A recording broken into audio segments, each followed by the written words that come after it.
যাওয়ার পথে গাড়ি আটকে আছে। কেন আটকে আছে?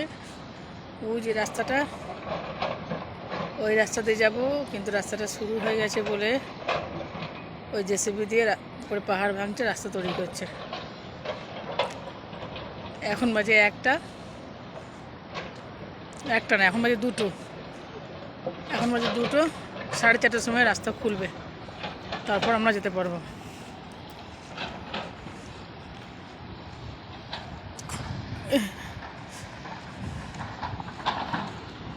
সব গাড়ি দাঁড়িয়ে আছে, এদিকে পেছনে গাড়ি দাঁড়িয়ে আছে,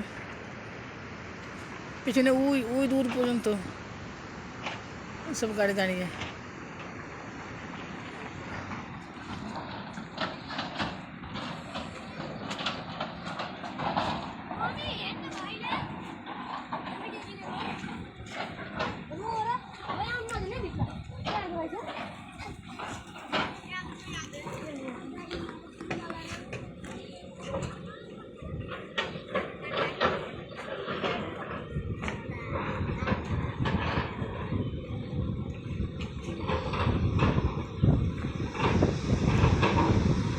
এদিকে ঝর্ণা আছে,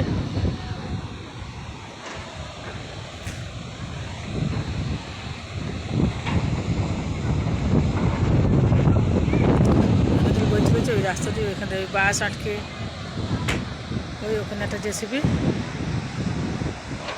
আর ওই জেসিবিতে গাড়ি এই ভাঙছে, পাথর ভাঙছে। রাস্তাটা হবে, তারপর আমরা যাবো ওই রাস্তা দিয়ে। ওই রাস্তাটা এখানে বন্ধ।